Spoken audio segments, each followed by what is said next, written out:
when I turn, I shunt. If my body's turned too much, it gives me pressure, then I wind up going backwards.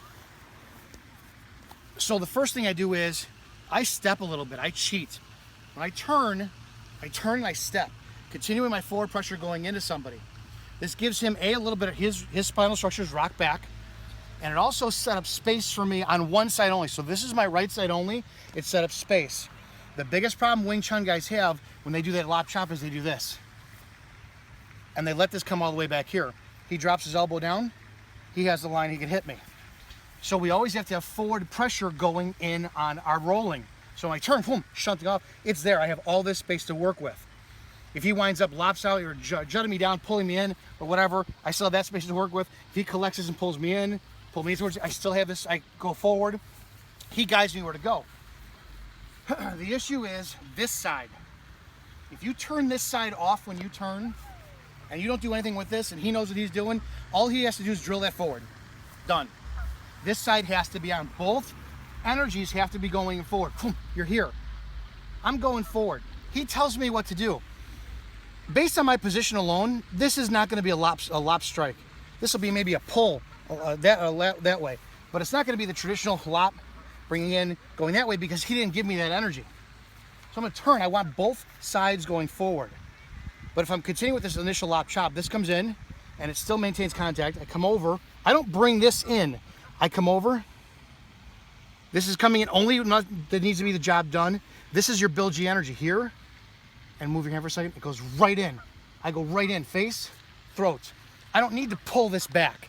In a real fight, that's not gonna happen. I'm keeping this here to come in here.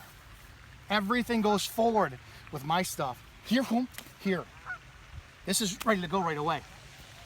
So when I do that basic lop chop, boom, here, here, my whole body's still going forward, because if he gives me a little bit of pressure this way, boom, there's my hit. There's that hit there. So again, boom, here, here, here. I'm always ready to go. So when you guys work on it, everything must go forward. Does that make sense? Yeah. Good. Don't be this kind of Wing Chun guy, where you know that if I lop chop, he's gonna throw something out there, and then you go and you grab. This is what makes us all look like fools in Wing Chun is, oh yeah, I'm gonna go lop chop, and I'm gonna grab instead. Anybody worth their weight in any kind of combative fight is, when he feels that space lost, he's punching me right in the face. And if you're gonna try and grab a punch, you're done. So all of your movements have to be an attack. If I'm here, they have to be a strike to put him on the defense. Once that is sold and it is blocked, so I sold him something, he bought it, he blocked it, then I can go to my next movement. So I'm not gonna be dumb and go, plus my position is just stupid. And you see way too many guys doing this crap of, I'm gonna grab, and it's garbage Wing Chun. Train to be effective. So I'm gonna train to get my attacks. My attacks. Well, everything is gonna be an attack going forward. So that was the whole point of that, is if you're training for this, get it done, get it, and then he's gonna give you the next energy. Don't anticipate. Take a pause for a second. I don't feel Dan giving me anything, because he knows that he's not going to, but it gives me a little bit down. Okay, I'm gonna go with that. Gives me a little bit that way. Gives you a little bit that way. So they dictate where you're gonna go, but don't just throw up a crap thing. I used to do that all the time, because you go, okay, oh, he wants, Seafood wants to do 10 of these. 1, 2, that's garbage. Gotta be precision. 1, 2, 3, all this stuff. 1, 2, 3.